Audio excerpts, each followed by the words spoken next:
Welcome to another edition of The Adventures of Black Knight, brought to you by BK Academy of Chess. Here's a position from an online correspondence game. Most players would have resigned but not BK. Of course this is a losing position, but I don't see mate, not yet. Plus, I love the endgame, especially the Rook Endgame. If you really want to improve your endgame, stop studying pawn endings and step up to the Rook Endgame, because that's where it's at. 1 out of 10 games end in a Rook Endgame, as compared to 1 in 30 games ending in a pure pawn endgame. Let me qualify my statement, the pawn game is important. You need to know the basics. Check out the video I provided in the margin. Click the link, learn the basics and then step up to the Rook Endgame. So here, I played Rook d7, following the cardinal rule, get the rook behind the pawns. And after f5, I played Rook f7, attacking the outside pawn, freezing those two pawns. For now anyways.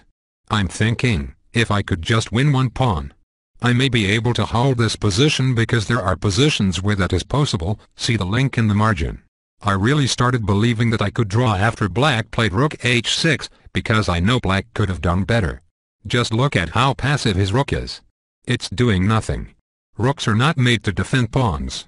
In the endgame, they should be getting behind the pawns to push them, or even to stop them, checking, cutting off rows and files, setting up skewers and discover checks. This rook is doing none of those things. This is a passive rook. So I played king h3, tying down his rook to defending the pawn. The game continued with king c5, rook d7, cutting off his king from his two connected pawns. King c4, rook d1, setting up for a frontal attack, something you can't do when your opponent's pawn has not yet crossed the middle. Basically, you can attack from the front, back, or side, as long as you have 3 or more squares in between the rook and pawns. c5, rook c1, king b5, rook b1, king c6, rook c1, but as you can see with e5, this is not working because black has more than just one pawn on the board. So the frontal attack is really doing nothing. So I played rook a1, looking to win black's rook with a skewer, right? You would be amazed at how often people miss plays requiring horizontal maneuvers. Rook h5, just my luck, he's seen it.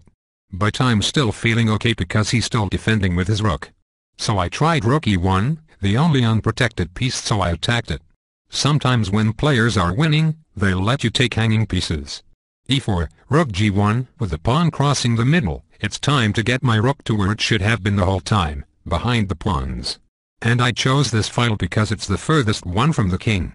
c4, rook g8, king d5, rook d8, king e5, king g2, with the pawns closing in. I didn't want to give black a chance to cut off my king with his rook.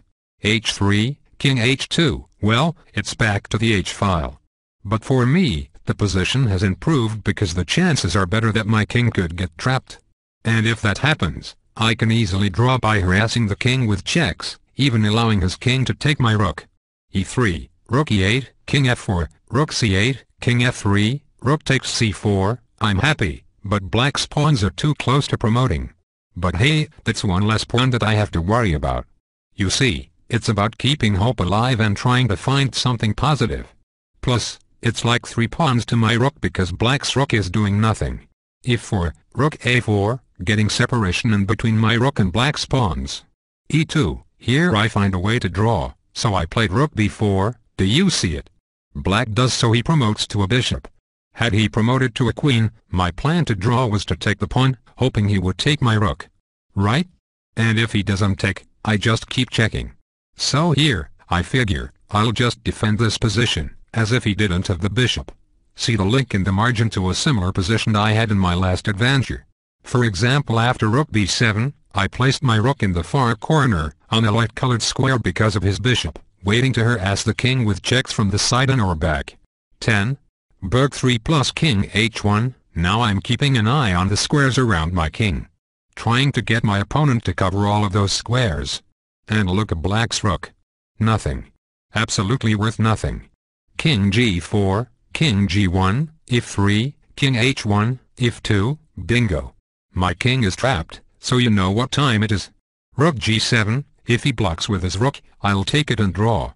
King f4, rook g4, king f5, and here, my opponent offered to draw.